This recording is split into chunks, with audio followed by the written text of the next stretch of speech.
Thanks for tuning in to the Drive On podcast, where we talk about issues affecting veterans after they get out of the military. Before we get started, I'd like to ask a favor. If you haven't done so already, please rate and review the show on Apple Podcasts. If you've already done that, thank you. These ratings help the show get discovered so it can reach a wider audience. And while you're there, click the subscribe button so that you get notified of new episodes as soon as they come out. If you don't use Apple Podcasts, you can visit driveonpodcast.com/subscribe to find other ways of subscribing, including our email list. I'm your host, Scott DeLuzio, and now, let's get on with the show. Hey everyone, today my guest is James Conner. James is a Marine Corps veteran, a personal trainer, and nutrition specialist. I actually think I'm oversimplifying these things a little bit. He has a number of certifications and qualifications for both nutrition and fitness, and I'm sure I won't do it all justice. So, James, I'll let you introduce yourself and tell people a bit about your background. All right, Scott. Well, thanks for having me on the show. Absolutely. As you said, I am a Marine Corps veteran. I did 20 years in the Marine Corps. I went in the end of the 90s as an infantryman, so I did my first 10 years as a rifleman. Got a bunch of deployments under my belt doing that. Some peacetime work, pre 9/11, post 9/11, a few tours to Iraq. Probably the most important one was in 2004 when we went into Fallujah in November and secured the city that time. After that, that was out of California, and then I moved to the East Coast and reactivated 1-9, which is known as the Walking Dead. That battalion had been deactivated and they were bringing it back. So I went over there and helped form that up as a sergeant. And then I had an opportunity to jump into the brand new Marine Corps Special Operations Command. They were trying to fill the units, and then they also had a schoolhouse that they had to staff. And when I went over and met with their recruiter, he saw some of the work that I had done in the past, and he said, I see you need a break from deployments, but I could definitely use you at the schoolhouse. I said, cool. So I went to the schoolhouse, and it was a great experience, coming out of the infantry and then going to play with the big boys and playing by big boy rules. But I went to airborne school, and then when I came back, they had restructured the unit, and I basically got promoted out of a job because I picked up staff sergeant, and they only had one billet for a non-reconnaissance staff sergeant. So I still had a regular infantryman designation. And then at that point, I decided to switch jobs and move into counterintelligence and human intelligence. And that's where I finished out my career. And there I did a few deployments with various special operations units. I did a tour in Germany, managing Marine Corps counterintelligence operations in Europe and Africa. Then I came back to the States and pretty much was counting the days until I retired. Like a lot of people do, I'm sure. Yeah. So now you are you run a website, wellnessforvets.info is the website, and tell us a little bit about that. What's the background on that, and what is it that you do there? So it kind of ties in with how I ended up in Europe this time around. And somebody asked me that question one time, and I gave a very long and convoluted answer. So I'll try to do you a better one. Basically, what happened was when I retired, I got a job. It was a very well-paying job, and I loved the people that I worked with, but I hated the job itself. I was at a point in my life where I wanted to make some lifestyle changes, so I started doing that. And I really wanted to go back to Europe because when I was stationed in Europe before, I spent a lot of time in Eastern Europe, but didn't see much of Western Europe. So I was trying to combine my newfound love of fitness and nutrition and everything with an opportunity to go back to Europe. So I decided to apply to school, and now I'm studying sports and exercise science at the University of Limerick in Ireland. How that ties into my website is during all this time leading up to school, going to school, I just started accumulating a lot of information that I thought could be really helpful to active duty and veteran personnel. It really started when I was celebrating Christmas with one of my friends and his family, and I saw him taking some of his prescribed medications.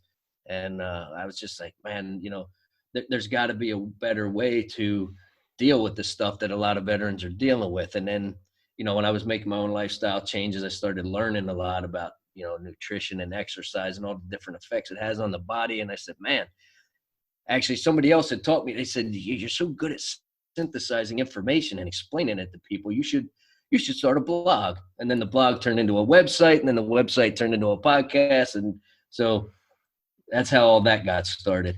That's how all that came together. Well, that's good. It's taking some of the passions that you have, and things that you're good at, and you're using it, for the better, to help out other people, other veterans, and military personnel. That's awesome. So from what I understand, you with all of this information that you've accumulated, you've been focusing on keeping veterans and first responders and people like that off of the medications that they have been prescribed, using things like physical training and nutrition and other alternative types of therapies to work through their PTSD or other causes of anxiety or depression, and things like that. So how does all that work? What is it that you're doing to help these people stay off of these types of medications? Well, so what my ultimate goal is, and of course, being on the other side of the ocean, I don't have a lot of hands-on, and I'm still building the website. So it's kind of like, hey, if people want to reach out, I can coach them through it. But my goal is, and what I've been doing is, because we have so much information available to us, I just read a lot. I read a lot about different stuff, and through that, I learn like what happens to the brain when you actually exercise, whether you're doing aerobics or resistance training, what happens to your body when you eat certain foods. A lot of the reasons why people take the medications is because they're depleted or have some sort of instability of the natural chemicals in their brain. And a lot of that starts in their bowels, basically. So, and it's just really crazy, because you start looking at one thing and then you end up going down this rabbit hole of information. But what's so great is, and it's kind of funny, because with social media, people like to bag on other people and be like, oh, well, where's your medical degree, But the other thing is, if you're in school, they're going to tell you to use peer-reviewed sources. So, okay, I'm going to use peer-reviewed sources from professional scientists. So, the audience can't see it, but I've got stacks and stacks of papers on branched chain amino acids, an equally sized stack on essential amino acids, stacks on probiotic. And I read all this stuff, and I just try to consume as much information as I can, and then in turn share it with people, and because the folks that I've known who have been on prescription medications have never been happy. Like, the meds didn't do anything for them.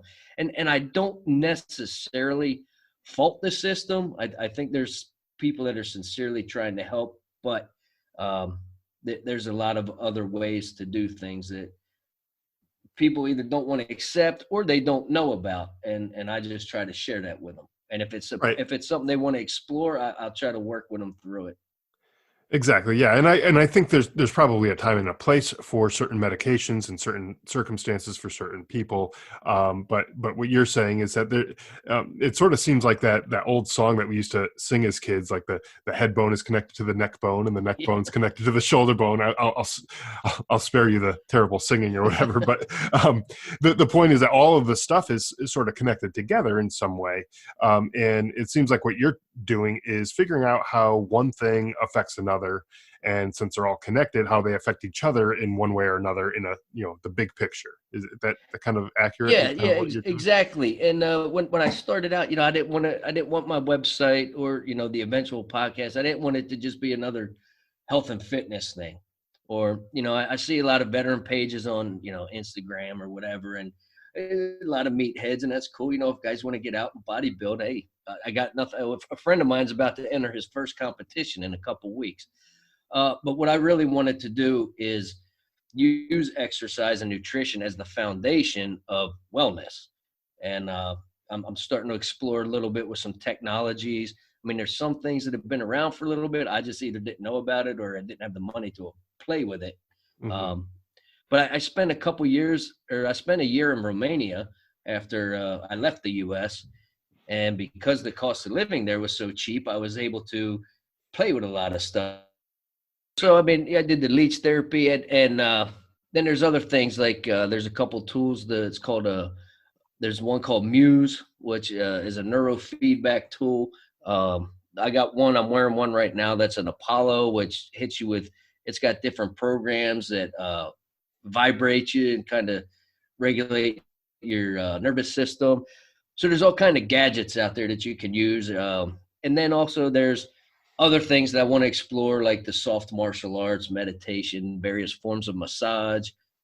So to bring it all home, I didn't want to just do health and fitness and you're going to be mentally fine. I wanted to incorporate, technology, old medicine, new medicine, health and nutrition, and go more wellness than, pumping iron.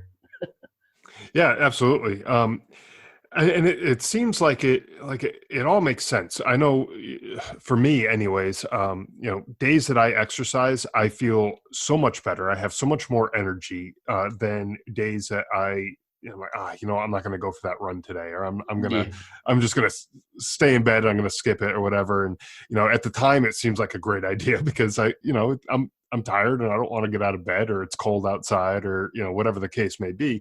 And, I don't really want to jump out of bed and go do that type of stuff. But, when I force myself to go do that, there's something about it that kind of just start the day, to the point where, I've gotten to the point where I don't drink coffee or caffeine or anything like that to get my day started the way I used to. I go for a run and I use that natural energy that I get from the exercise that I'm doing to get my day going. And there's definitely something there. And I don't know the scientific reasoning or the why all of this stuff works, but I know for some reason it does, and I'm grateful that it does.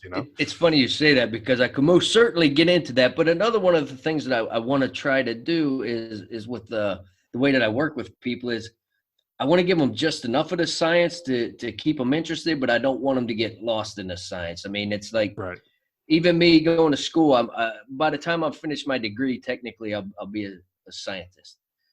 But I would never have a client or, somebody I'm working with and then start bogging them down with, biochemistry or molecular structures of whatever and T cells and B cells of the immune system and all this stuff. If they ask me, I'd be glad to tell them. But right.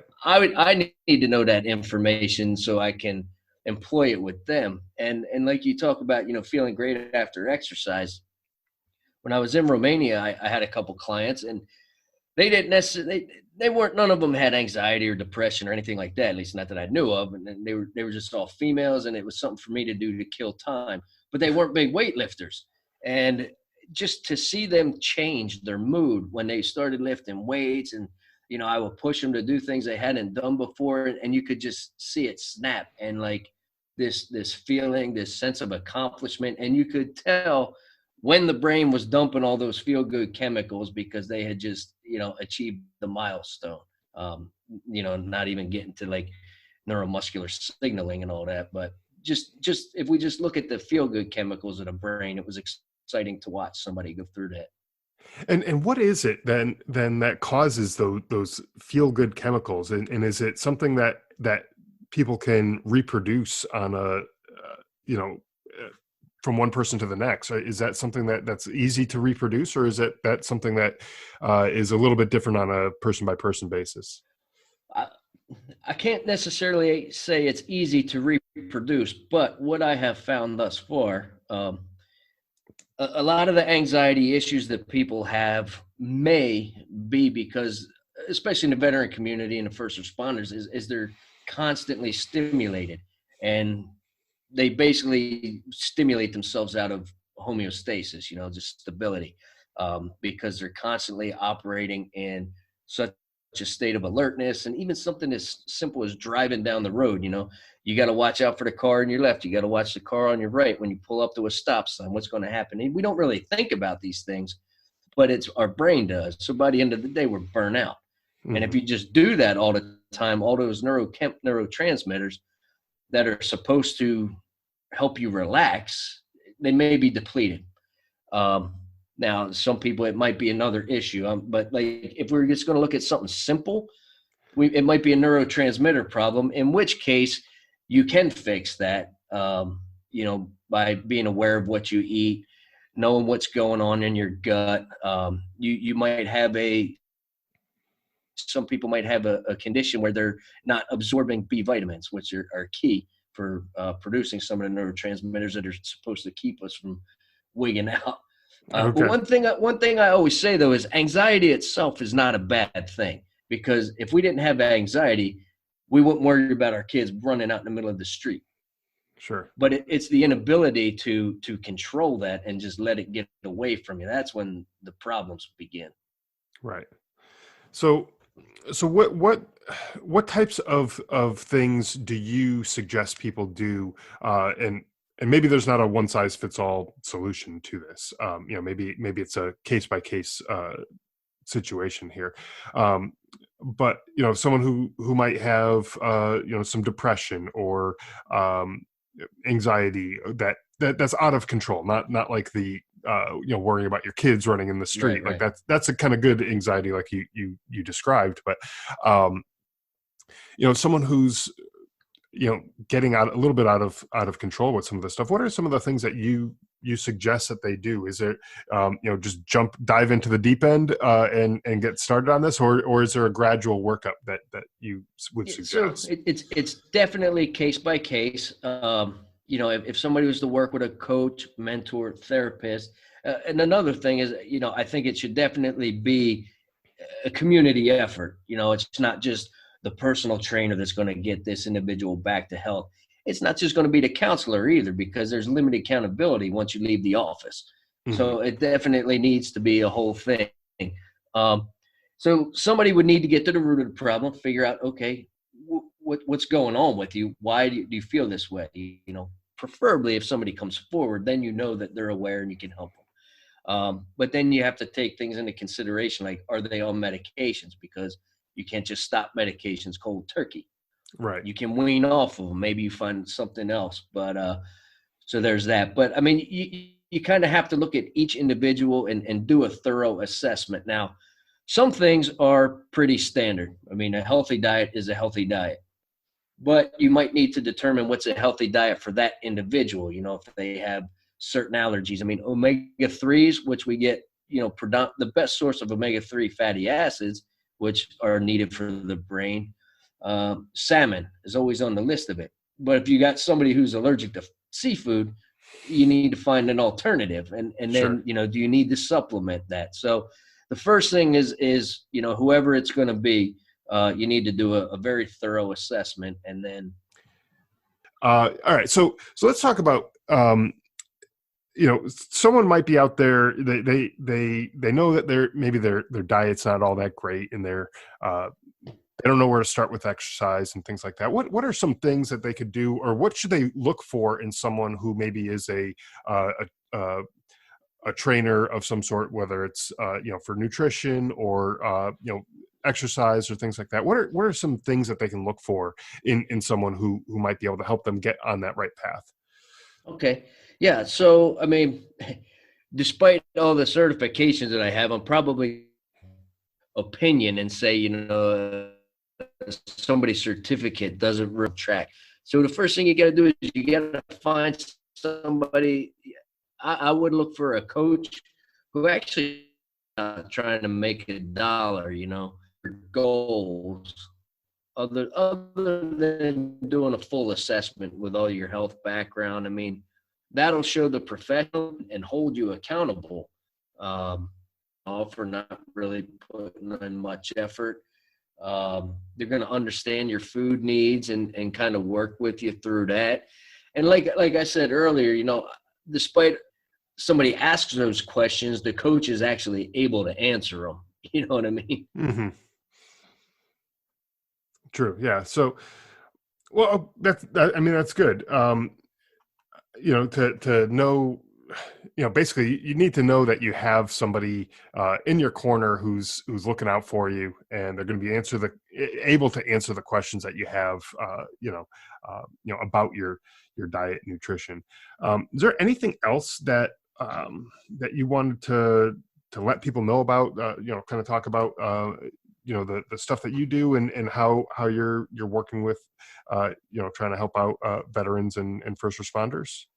Yeah. So, I mean, this kind of goes back to the beginning, Scott, and it's like, we see these 22 push-up challenges, and we see these groups of people that go around hiking all the time, right? And it's always, PTSD awareness, PTSD challenges before. But then I got to a point where I'm like, okay, well, now everybody's aware. Where do we go from here?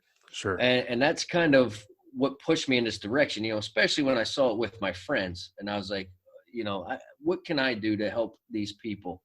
So like I said, I started learning, and I put my GI Bill to work, and the GI Bill is paying for me to go to school overseas at a very good university. I found some of the best information not coming out of the medical field, but out of the sports world, because with sports, they're always trying to look at how to make the athletes perform better. And what I try to do is translate that sports knowledge and make it digestible for the regular person, which is kind of how I ended up where I'm at now. And it's about networking and community, and one of the huge issues that plagues vets is they don't have a mission no more. And I know you've done a couple shows on that. What's your new mission? Right. And I listened to an episode here about the operational mindset, and that was a great episode. And I actually reached out to that guy. His name's escaping my head at the minute. Yeah, Jason, Jeff Bandman. Yeah.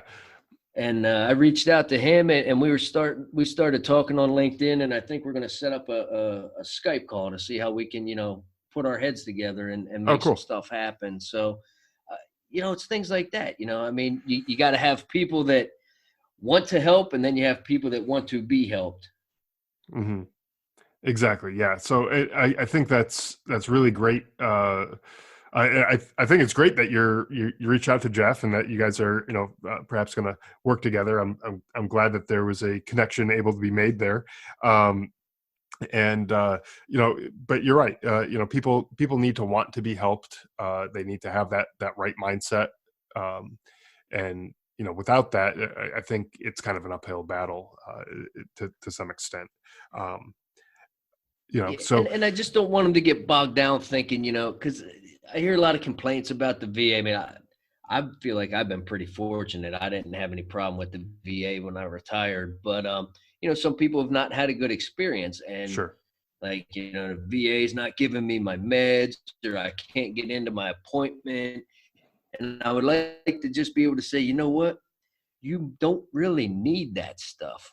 I can, me or somebody like me can show you another way to get back to the old you, without having to rely on those pills.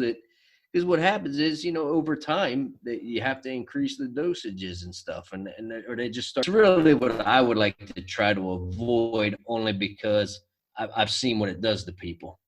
Sure. Yeah, absolutely. Well, James, it has been a pleasure speaking with you on the show today. Where can people go to find out more about what you do, your website, and other places that they might be able to look you up for more information? Yeah, sure. So the website is wellnessforvets.info. On Instagram, it's Wellness for Vets, or at Wellness for Vets. Yep. And then on the Instagram and on the website as well is a hyperlink to the Wellness for Vets podcast, which is also on Anchor FM and iTunes. And I think that's pretty much all my platforms right now. Okay. Yeah, no, perfect. And I will have links to all of this in the show notes so that people can click over to that and follow you over there on your social media and on your website. They can follow your podcast. After you're done listening to this episode, go do a search for the Wellness for Vets podcast, and try to subscribe to that, on where you're listening to this podcast as well, and that way you can find out more information about the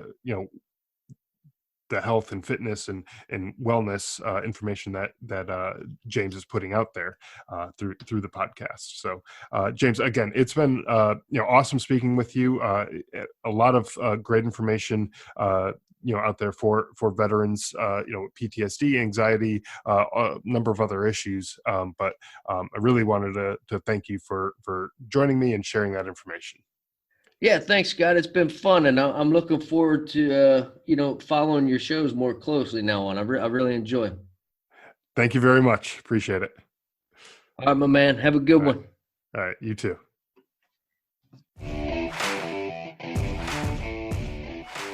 Thanks for listening to the Drive On Podcast. If you want to check out more episodes or learn more about the show, you can visit our website, driveonpodcast.com. We're on Facebook, Twitter, and Instagram at Drive On Podcast.